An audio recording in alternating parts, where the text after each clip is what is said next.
할렐루야, 박유세 목사입니다. 사랑하는 성도 여러분, 지난 한 주간도 다 이루었다는 은혜의 복음 안에서 이 만만치 않은 세상을, 때로는 이 힘든 세상을 넉넉히 승리하셨으리라 믿고 하나님께 감사와 찬양을 드립니다. 2020년 8월 9일 풍성한 은혜교회 주일에 배우신 사랑하는 형제자매님들을 주님의 이름으로 환영합니다. 우리 함께 기도하고 하나님의 말씀, 생명의 말씀 나누도록 하겠습니다. 우리 한번 주여 한번 큰 목소리로 외쳐보겠습니다. 주여.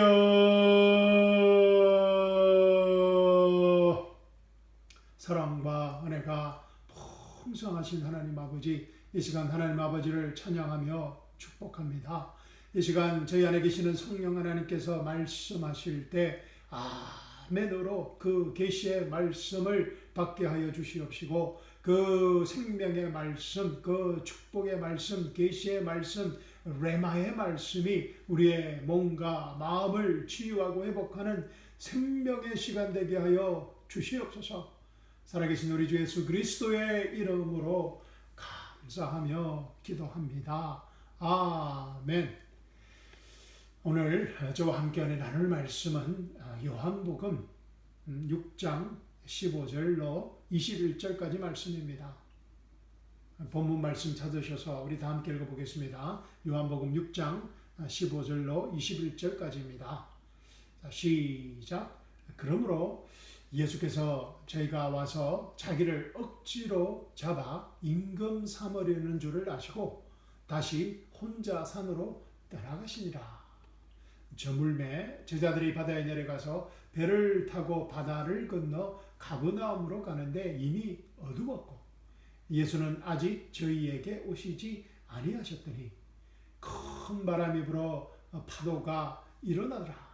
제자들이 노를 저 10여리쯤 가다가 예수께서 바다 위로 걸어 배에 가까이 오심을 보고 두려워하기를 가라사대 내니 두려워 말라 하신대 이에 기뻐서 배로 영접하니 배는 곧 저희의 가려던 땅에 이르렀더라. 아멘. 귀한 생명의 말씀을 주신 하나님께 감사와 찬양을 드립니다. 사랑하는 성도 여러분, 오늘 본문 말씀은 요한복음에 기록된 5번째 표적의 사건입니다. 예수님께서 물 위를 걸으신, 그것도 풍랑 가운데 물 위를 걸으신 초자연적인 슈퍼내추럴한 사건입니다. 사람이 어떻게 물 위를 걸을 수 있단 말입니까? 예수님께서 물 위를 걸으셨다는 것은 우리의 현상의 세계, 이 보이는 세계, 자연의 세계를 지배하는 중력의 법칙, the law of gravity, 중력의 법칙이 무시되었다는 것입니다. 와! 이 제자들이 이 물 위를 걸으시는 예수님을 보고 두려워할 수밖에 없었던 것입니다. 오늘 본문 말씀 역시 예수님께서 시간과 공간의 한계를 초월하시는 살아계신 하나님이시며 생명의 근원자, 예수님이 생명의 근원자, 생명의 수여자, the source of life 이심을 증거하는, 입증하는 정말 놀라운 사건입니다. 예수님의 제자 마태와 마가도 이 놀라운 사건을 기록하였습니다. 마태는 베드로가 물 위를 걷는 장면을 첨가해 기록하였습니다. 마태복음 14장에는 예수님뿐만 아니라 베드로도 물 위를 걷는 장면이 기록되어 있습니다. 이 마가는 이 사건을, 이 초자연적인 슈퍼내추럴한 사건을 좀 더 긴장감 있게 구체적으로 상세하게 기록하고 있습니다. 그런데 말입니다. 요한은 마태와 마가와는 조금 다른 시각으로 이 사건을 기록하고 있습니다. 요한이 어떤 시각으로 이 사건을 보고 기록하였는지 이 마태복음과 누가복음의 기록과 비교하면서 오늘 말씀을 한번 살펴보는 것도 아주 흥미로울 것 같습니다. 자, 본문 말씀을 나누기 전에 먼저 요한복음 6장 26절 말씀을 읽어보겠습니다. 예수께서 대답하여 가라사대 내가 진실로 진실로 너희에게 이르노니 너희가 나를 찾는 것은 표적을 본 까닭이 아니요 떡을 먹고 배부른 까닭이로다. 오병이어 사건 이후에 예수님을 쫓아오는 수많은 무리들에게 예수님이 직접 하신 말씀입니다. 사실 이 예수님의 말씀은 그렇게 나이스한 이 카인드한 친절한 말씀은 아닌 것 같습니다. 너희가 나를 찾는 것은 표적을 본 까닭이 아니요 떡을 먹고 배부른 까닭이로다. You seek me not because you saw the signs but because you ate of the loaves and were filled. 표적은 기적과는 다른 의미가 있다고 제가 여러 번 말씀드렸습니다. 이 표적 사인은 기적을 통해 표적도 이 사인입니다. 그 기적입니다. 그죠? 이 사인은 기적을 통해 예수님이 누구인가를 나타내는데 그 목적과 의미가 있다고 하였습니다. 어떤 사인, 그것을 디렉션을 보여준다는 것입니다. 예수님이 누구인지.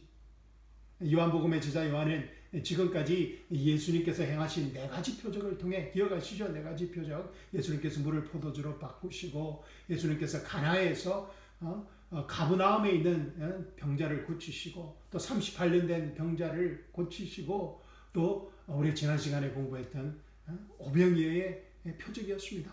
이 네 가지 표적을 통해 요한은 예수님이 생명의 권능자이신 하나님이심을 전가하고 있습니다. 할렐루야. 예수님이 생명의 권능자이신 하나님이라는 선언은 요한복음의 핵심 주제입니다. 그래서 요한은 요한복음을 이렇게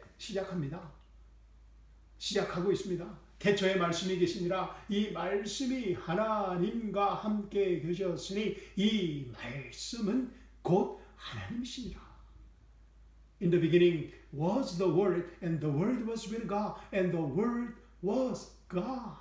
그가 태초에 하나님과 함께 계셨고 He was in the beginning with God. 만물이 그로 말미암아 지은 바 되었으니 지은 것이 하나도 그가 없이는 된 것이 없느니라. 아멘. All things were made through Him, and without Him nothing was made that was made.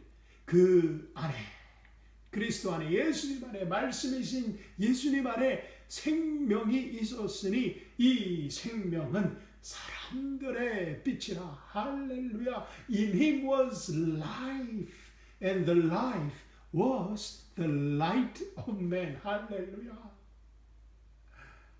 요한은 예수님의 이 네 가지 표적들을 통해 예수님이 바로 그들이 기다리는 생명의 권원자이신 하나님이심을 선포하고 있는 것입니다. 할렐루야. 그런데 너무나 안타깝게도 유대인들은 이 놀라운 시간과 공간을 초월하는 상상할 수 없는 이 엄청난 표적들을 목격하고 경험하고 나서도 예수님을 생명의 권원자이신 하나님으로 깨닫지 못하고 알아보지 못하고 있는 것입니다. 너희가 나를 찾는 것은 표적을 본 까닭이 아니요 떡을 먹고 배부른 까닭이로다. 무리들을 향한 예수님의 안타까운 심정이 너무나 잘 표현된 이 마음 아픈 구절입니다.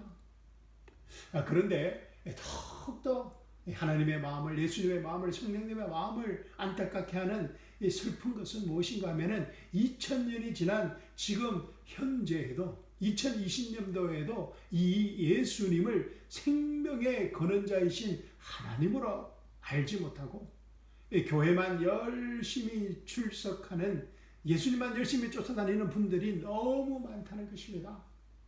많은 분들이 이 교회를 보수 단체라고 생각합니다. Conservative Club, of course. 교회가 보수적인 목소리를 내야 할 때가 많이 있습니다. 또 많은 분들은 교회를 사교 단체나 라드리 클럽, 또 봉사단체 NGO 그룹으로 착각합니다. 또 혹은 많은 분들은 이 교회를 인생 문제와 고민을 상담해주는 심리 상담소나 도덕과 윤리를 가르쳐주고 사람들의 잘못된 행위와 습관을 교정해주는 행동개발연구소나 또 자기능력개발연구소나 양심개발연구소 정도로 생각한다는 것입니다. 예수님의 이 시대 우리 교회를 향한 안타까운 메시지입니다. 너희가 나를 찾는 것은 표적을 본 까닭이 아니요 떡을 먹고 배부른 까닭이로다. 우리는 과연 어떤 목적으로 지금 예수님을 따르고 있습니까? 여러분은 왜 성경을 읽고 또 말씀을 듣고 또 기도하고 또 전도하고자 하십니까?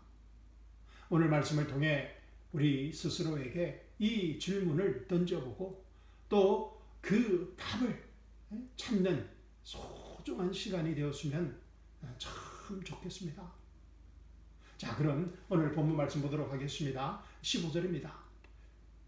시작. 그러므로 예수께서 저희가 와서 자기를 억지로 잡아 임금 삼으려는 줄을 아시고 다시 혼자 산으로 떠나가시니라. Therefore, when Jesus perceived that they were about to come and take him by force to make him king, he departed again to the mountain by himself alone. 예수님께서 광야에서 2만 명이나 넘는 엄청난 무리들을 보리떡 5개와 물고기 2마리로 먹였으니 그 기적의 현장에 있었던 그 기적을 체험했던 무리들의 심정이 과연 어떠했겠습니까? 시공간을 초월하는 이 상상할 수 없는 인간의 머리로는 생각할 수조차 없는 이 엄청난 기적을 자신들의 눈으로 직접 목격했지만 이 믿을 수 없는 사실 앞에 아마 당황했을 것입니다. 그리고 끊임없는 감탄의 환호성과 감격의 말들이 무리들의 입술에서 터져나왔을 것입니다. 아마 한동안 정신줄을 놓고 망연자실했던 사람도 많았을 것입니다. 그런데 말입니다. 이 정신을 차리고 나자 이 기가 막힌 생각이 떠오른 것입니다. 무리들의 마음에 똑같은 생각이 떠올랐습니다. 그 기가 막힌 생각은 예수님을 그들의 왕으로 만들기만 하면 이 배고픔의 문제, 이 빵 문제, 경제 문제, 이 돈 문제는 완전하게 해결될 수 있다는 이 엄청난 희망이 생긴 것입니다. 무리들은 이 예수님이 생명의 권원자이신 하나님이심을 알아차리지는 못하였지만 그들이 생각해낼 수 있는 가장 단순하고 합리적이고 혁신적인 생각을 가지게 된 것입니다. 이 빵 문제를, 경제 문제를 영원히 해결해 줄 수 있는 왕, 경제 대통령을 가질 수만 있다면 생각만 해도 이 무리들의 가슴이 떨리고 가슴 벅찼을 것입니다. 그러나 예수님은 무리들의 이런 행동이 전혀 달갑지 않았습니다. 반갑지 않았습니다. 사실 무리들의 이런 과격한 행동은 예수님에게 큰 유혹이 될 수도 있었습니다. 이 무조건적으로 자신을 왕으로 추대하고자 따르는 무리들을 규합하여서 신흥 종교단체를 만들어서 예수님이 리더가 된다면 이 유대인들과 유대 종교 지도자들의 핍박과 탄압에 좀 더 효과 있게 대응할 수 있을 것 같습니다. 무엇보다 신흥 종교단체를 통해 좀 더 효율적이고 영향력 있는 큰 하나님 사업을, 큰 사역을 할 수 있을 것 같은 유혹입니다. 그러나 예수님은 자신을 왕으로 추대하려는 무리들의 이 강압적인 요청을 단호히 거절하십니다. 그리고 예수님은 홀로 기도하기 위해 산으로 향하십니다. 예수님은 언제 기도하셔야 하는지 정확히 아셨던 것 같습니다. 참 은혜가 됩니다. 이 대목에 예수님께서 홀로 기도하기 위해 산으로 향하셨습니다. 보이는 이 현상의 세계의 유혹을 극복할 수 있는 유일한 가장 파워풀한 방법은 시간과 공간의 한계를 초월하는 기도밖에 없기 때문입니다. 세상에 달콤한 자신을 왕으로 추대하려는 이 세상의 달콤한 유혹을 뒤로한 채 기도하기 위해 홀로 산으로 뚜벅뚜벅 한 걸음 한 걸음 올라가시는 이 예수님의 모습이 너무 멋있게 보이지 않으십니까? 아멘. 자, 정말 저는 너무 큰 은혜를 받았습니다. 이 대목에서. 자, 16절, 17절 말씀 우리 다 함께 읽어보겠습니다. 시작. 저물매 제자들이 바다에 내려가서 배를 타고 바다를 건너 가브나움으로 가는데 이미 어두웠고 예수는 아직 저희에게 오시지 아니하셨더니 Now when evening came, his disciples went down to the sea, got into the boat, and went over the sea toward Capernaum. And it was already dark, and Jesus had not come to them. 마태복음과 마가복음에는 이 제자들은 이 배를 타고 건너가기를 주저하는 모습이 기록되어 있습니다. 그래서 예수님께서 억지로 제자들을 배에 태워서 보내야 했습니다. 그런데 제자들은 왜 배를 타기를 주저했을까요? 그 이유는 제가 다음에 마태복음, 마가복음을 설교할 기회가 있으면 더 자세히 설명드리겠지만 그 이유는 제자들이 배를 타기를 주저한 이유는 제자들이 갈릴리 바닷가의 날씨의 변화를 알아차렸기 때문입니다. 저는 대학 4학년 때 아주 오래전 일입니다. 그죠? 저도 그런 때가 있었습니다. 대학 4학년 때 이 원치 않게 고기 잡는 배, 그때 말하자면 노예선이라고 들어보셨죠? 또 새우잡이 배라고 불리는 그 배에 발려서 거의 석 달 이상을 바다 한가운데서 노예처럼 고기만 잡으며 살았던 적이 있습니다. 거의 넉 달 동안 머리 한번 감아보지도 못했습니다. 그런데 제가 배를 처음 탔지만 얼마 가지 않아 정말 곧 발견한 한 가지 사실이 있었습니다.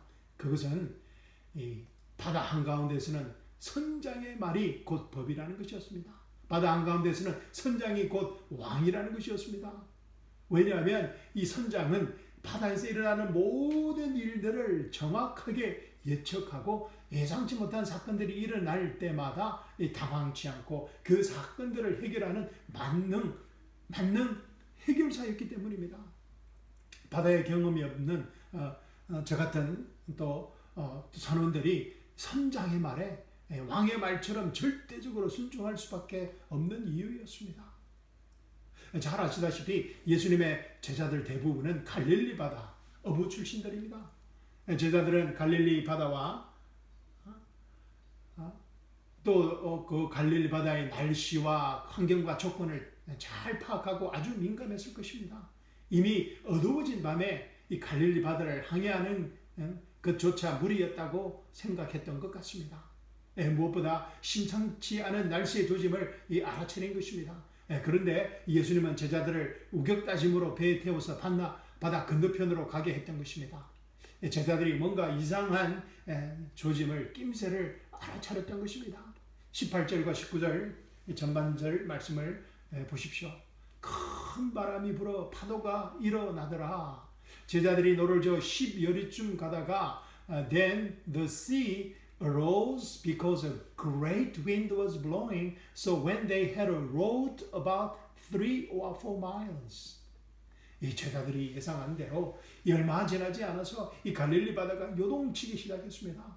이 제자들은 자신들의 상식과 지식과 그동안의 노련한 경험을 바탕으로 이 몇 시간에 걸쳐서 이 험한 풍랑을 파도를 바람을 극복하고자 혼신의 힘을 다해 노를 젓고 있는 것입니다.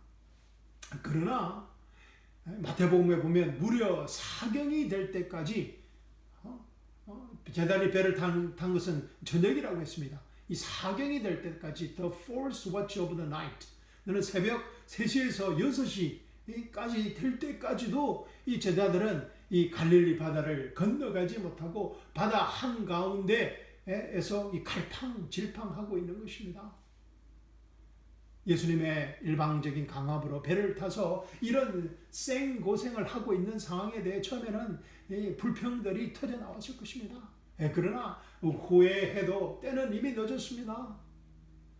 이런 불평을 할 경황도 없이 이 캄캄한 바다 한가운데서, 풍랑 가운데서, 폭풍 가운데서 죽음의 두려움과 처절하게 싸워야 했던 것입니다. 이때 예수님이 호련히 나타났습니다. 19절 후반절입니다. 예수께서 바다 위로 걸어 배에 가까이 오심을 보고 두려워하거늘 They saw Jesus walking on the sea and drawing near the boat, and they were afraid. 아니, 산에 계셔야 할 예수님께서, 산에서 기도하셔야 할 예수님께서 이 바다 위를 걸어서 이 풍랑 가운데 제자들에게 걸어오고 계신 것입니다.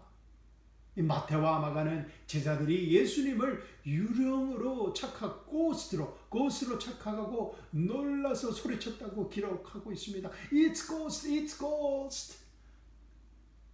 갈릴리 바다에서 산전수전 다 겪었을 이 베테랑 어부들인 제자들이 왜 이렇게 놀랐을까요? 제가 경험한 바로는, 제가 고기잡이 새우잡이배에서 경험한 바로는 이 바람 불고 이 파도 치는 밤바다는 정말 두렵고 무섭습니다. 무엇보다도 칠흑같이 어두운 밤바다는 이 바람이 불지 않고 풍랑이 없대 할지라도 정말 두렵고 무섭습니다. 이 조금만 실수하더라도 이 바다에 빠지기라도 하면, 미끌러서 빠지기라도 하면 이 영원히 살아날 수 없기 때문입니다. Fourth watch of the night, 이 사경, 밤중에서 가장 어두운 시간, 새벽 3시에서 6시 사이를 말합니다. 베테랑 어부들이 몇 시간째 노를 젓고 있지만 이 풍랑으로 인해 배가 조금 더 앞으로 나가지 못하고 있는 상황입니다. 죽음의 두려움이 제자들의 마음에 점점 엄습해 왔을 것입니다. 죽음의 두려움 가운데 그친 풍랑이를 여유자적 걸어오시는 예수님을 유령으로 보였을 것입니다. 유령으로 보였을 것입니다. 이 뱃사람들의 눈에 헛것이 보이기 시작하니 이제 정말 마지막이구나 라는 생각이 들었던 것 같습니다. 죽음의 두려움 가운데 숨소리조차 크게 내쉬지 못하고 있는 제자들에게 주님께서 말씀하십니다. 가라사대 내니 두려워 말라 하신대. But Jesus said to them, It is I. Do not be afraid. 아멘. 죽음의 공포 가운데 절규하는 이 제자들에게 하신 예수님의 단 한마디 말씀은 It is I 였습니다. It is I. 내다 였습니다. It is I. 내다라는 이 헬라 원문을 찾아보니 에고 에이미로 되어 있습니다. 에고, 에이미 두 단어로 되어 있습니다. 에고, 에이미. 이 에고는 헬라어에서 1인칭 대명사를 말합니다. 1인칭 대명사 I를 말합니다. 2인칭 대명사가 you죠, 그죠? 3인칭 대명사는 he or she. 이거 또 영어 공부합니다. 에고는 1인칭 대명사이고 에이미는 헬라어에서 1인칭 단수 동사입니다. 즉 I am이라는 것입니다. 그래서 에고 에이미는 내가 내라는 말씀입니다. I am이라는 뜻입니다. I가 두 번 반복되는 것이죠. I am 이라는 말입니다. 출애굽기 3장에서 이 모세가 하나님을 처음 만났을 때 하나님께서 모세에게 자신이 누구인지 가르쳐준, 소개한 그 유명한 말씀입니다.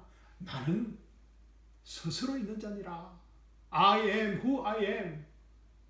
히브리어를 헬라어로 번역한 septuagint라는 성경이 있습니다. 그 성경을 보면 나는 스스로 있는 자니라는 출애굽기 3장 14절 말씀이 에고 에이미로 번역되어 있습니다. 에고 에이미로 번역되어 있습니다. 예수님은 죽음의 공포 가운데서 절규하는 이 절박한 아비규환의 상황에서 이 말씀으로 풍랑을 꾸짖으시고 잔잔하게 하실 수 있었습니다. 다른 곳에서 예수님은 또 그렇게 하셨습니다. 말씀으로 풍랑을 꾸짖으시고 잔잔하게 하실 수 있었습니다. Be peace, be calm. 아니면 몇 시간 동안 살기 위해 발부둥치는 제자들을 먼저 위로하실 수 있었습니다. 이 마태와 마가는 예수님이 풍랑 속에서 갈팡질팡하는 허둥대는 죽음의 두려움과 사투를 벌이고 있는 제자들에게 Be of good cheer, 안심하라 라고 먼저 말씀하셨다고 기록하고 있습니다. Be of good cheer, 안심하라. Be of good cheer. 이 얼마나 멋있고 이 위로가 되는 말씀입니까? 그러나 요한은 요한복음에서 Be of good cheer, 안심하라는 이 말을 생략하고 있습니다. 그리고 단지 에고 에임이라는 이 한마디 말만 기록하고 있습니다. 에고 에임이, 할렐루야. I am, 나는 스스로 있는 자 아니라 I am who I am. 할렐루야. 이 요한복음의 관점에서 보면 이 에고 에임이, 나는 나다, 나는 스스로 있는 자다, 이 한마디면 충분하다는 것입니다. 불과 몇 시간 전 제자들은 시간과 공간을 초월하여 보리떡 5개와 물고기 2마리로 2만 명 이상을 먹이는 이 초자연적인 슈퍼내추럴한 사건을 직접 목격하고 그들이 직접 경험했습니다. 그러나 제자들은 또 다른 위기의 상황을 만났을 때 제자들은 예수님이 하나님이시다, 예수님이 생명이시다 라는 표적들의 교훈을 까마득히 잊어버린 것입니다. 불과 몇 시간 전 자신들의 손에서 이 빵과 물고기가 만들어졌던, 넘쳐났던 시간과 공간을 지배하는 생명의 권원자 되시는 하나님이신 예수님을 자신들의 상황에서, 처지에서 잊어버린 것입니다. 예수님이 풍랑 속을 걸어서 자신들에게 다가오지만 예수님을 유령으로 착각할 수밖에 없었던 것입니다. 제자들은 죽음의 두려움 속에서 완전히 시간과 공간의 한계에 갇혀버린 것입니다. 정말 죽기 일보 직전입니다. 시간과 공간의 한계에 갇혀서 죽음의 공포와 두려움으로 울부짖는 이 제자들에게 가장 절실하였던 것은 에고 에임이라는 한마디였습니다. 내가 내다, 내가 스스로 있는 자 아니라 I am who I am이라는 에고 에임이라는 한마디였습니다. 에고 에임이, 오직 하나님이신 예수님만이, 오직 생명의 권원자 되신 예수님만이 하실 수 있는 생명의 말씀입니다. 아멘. 할렐루야. 저자 요한이 이 5번째 표적을 아주 간단하게, 심플하게 기록해 놓은 이유인 것 같습니다. 요한의 마음에는 예수님이 하나님이시다, God, Jesus is God, 예수님이 생명이시다, Jesus is life, 에고 에이미, I am who I am, 나는 스스로 있는 자니라, 이 한마디 생명의 메시지로 충분했던 것입니다. 그리고 에고 에임이 이 한마디면 현상의 모든 문제가 해결된다는 것을 요한은 알았던 것입니다. 에고 에임이, 내가 내니라, 나는 스스로 있는 자니라, 이 한마디가 선포되었을 때 에고 에임이라는 이 한마디를 제자들이 믿음으로 깨닫고 인식했을 때 상황은 단번에 바뀌기 시작했습니다. 시간과 공간의 한계에 갇혀 죽음의 두려움과 공포 속에 절규하던 제자들이 보이지 않는 영의 세계, 하나님의 세계를 인지한 것입니다.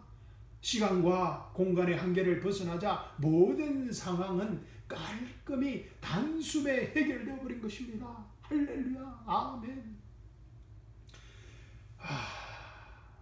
21절 말씀 다 함께 읽어보겠습니다. 시작. 이에 기뻐서 배로 영접하니 배는 곧 저희의 가려던 땅에 이르렀더라. Then they willingly received him into the boat, and immediately the boat was at the land where they were going. 할렐루야. 영적 눈을 뜨는 순간, 보이지 않는 영의 세계를 보는 순간, 아나블레이프하는 순간 모든 상황이 종료되어 버린 것입니다. 마태와 마가가 기록하지 않은 또 다른 하나의 초자연적인 기적이 일어난 것입니다. Immediately the boat was at the land where they were going. 배는 곧 저희의 가려던 땅에 즉시 이르렀더라. 풍랑 속에서 몇 시간 동안 앞으로 나아가지 못했던 이 배가 곧바로 immediately 순식간에 바다 건너편에 도착한 기적입니다. 할렐루야. Immediately the boat was at the land where they were going.